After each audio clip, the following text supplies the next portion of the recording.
हरिओम। एक कदम उजाले की ओर से मैं प्रीति आप सभी का स्वागत करती हूँ। अटल बिहारी वाजपेयी जी ने बहुत खूब लिखा है कि कभी भी अपनी तुलना किसी दूसरे से मत करिए, क्योंकि हर फल का स्वाद अलग अलग होता है। इसे हम हिडन ट्रेजर में आज की कहानी के माध्यम से और बेहतर तरीके से समझने का प्रयास करते हैं। एक बार एक जंगल में एक कौवा बड़ी मस्ती में रहता था। बहुत खुश था। लेकिन एक दिन उसने एक हंस को देखा। हंस को देखते ही उसके मन में ये विचार आया कि देखो कितना सफेद और सुंदर पक्षी है। और ये सोचकर फिर वो सोचने लगा कि ये तो जरूर सब पक्षियों में सबसे खुश पक्षी होगा। और ऐसा मनोभाव रखते हुए वो उदास हो गया, क्योंकि उसे लगा कि मैं कितना काला हूँ, बदसूरत हूँ, और इसे देखो। ऐसा सोचते सोचते वो हंस के पास पहुंचा और उसने अपने मन के विचार उसके समक्ष रखे। वो कौवे ने कहा कि देखो हंस भाई, तुम तो बहुत सुंदर हो, कितना सफेद उजला रंग है तुम्हारा। तब तो तुम सब पक्षियों में सबसे खुश पक्षी होगे। तुम्हारी खुशी हम सब में सबसे अधिक होगी।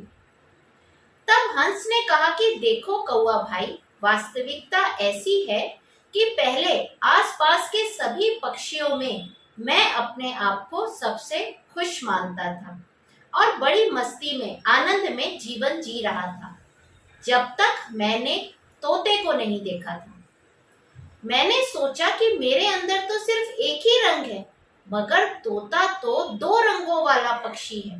तब तो जरूर ये सबसे सुंदर और खुश पक्षी होगा। कौवे ने जब ये बात सुनी तो वो तोते के पास पहुंचा। तोते को देखा तो बड़ी तारीफ करने लगा कि अरे वाह, आपके अंदर तो कितने सुंदर दो रंग हैं और आप कितना मीठा बोलते हो। तब तो पक्का आप सब पक्षियों में बहुत ही खुश पक्षी होगे। आपकी खुशी हम सब में सबसे अधिक होगी। तब तोते ने बोला कि देखो कौवा भाई, बात ऐसी है कि मैं भी पहले ऐसा ही समझता था और बड़ा अभिमान करता था कि देखो मेरे अंदर तो बड़ा सुंदर दो रंग है, मैं कितना मीठा बोलता हूँ, मैं सब पक्षियों में कितना खुश रहता था, जब तक मैंने मोर को नहीं देखा था। मोर को देखते ही मैंने सोचा कि मेरे पास तो सिर्फ दो ही रंग हैं और ये मोर तो बहुरंगी है। तो जब सबसे ज्यादा सुखी तो यही हुआ। उसकी बात सुनकर कौवा पहुंचा चिड़ियाघर मोर से मिलने और देखा कि मोर को देखने के लिए बहुत सारी भीड़ जमा है। सब लोग मोर को देख रहे हैं और बड़े खुश हो रहे हैं, ताली बजा रहे हैं बच्चे। जब सब लोग चले गए तब कौवा मोर के पास पहुंचा और बोला कि मोर भाई, आप तो सभी पक्षियों में कितने खुश होगे। देखो ना, आपको देखने रोजाना हजारों लोग कितनी कितनी दूर से आते हैं। तब तो आप हम सब में सबसे सुंदर और खुश पक्षी हुए। तब मोर ने कहा कि देखो कौवा भाई, मैं भी पहले ऐसा ही सोचता था। जो लोग मुझे देखने आते थे तो मुझे लगता कि मैं सबसे बड़ा हूँ, सबसे सुंदर हूँ और सबसे खुश रहता था। लेकिन फिर मैंने एक दिन चिड़ियाघर के सभी पक्षियों को बड़ी गौर से देखा, तो मैंने पाया कि इन सब में सिर्फ कौवा ही ऐसा पक्षी है जो यहाँ पिंजरे में बंद नहीं है। बाकी हम सब तो कैद हैं। हम सब अपनी मर्जी से घूम नहीं सकते, आजाद नहीं रह सकते। तो बताओ भला मैं कैसे अपने आप को खुशी मानूं? कौवा ही एक ऐसा पक्षी है जिससे कोई पिंजरे में बंद नहीं करता। वो अपनी मर्जी से जहां चाहे उड़ सकता है, बड़ी मौज में रह सकता है। इसका अर्थ ये हुआ कि सबसे खुश तो तुम ही हो। मेरे हिसाब से तो मुझे लगता है कि अगर मैं कौवा होता तो बड़ा खुश होता। ऐसा सुनकर कौवा वहां से चला गया। यही समस्या हम सब की है।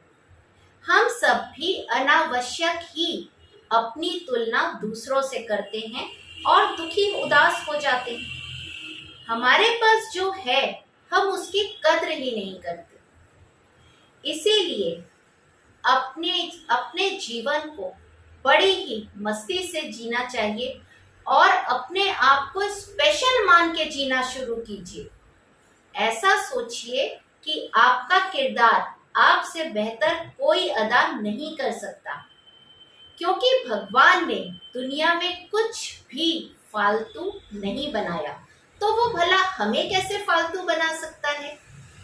इसलिए खुद पर गर्व करिए, कभी अपनी तुलना दूसरों से करके निराश उदास मत होइए। अगली कहानी के साथ फिर मिलने के वादे के साथ आपसे विदा लेती हूँ। हरिओम।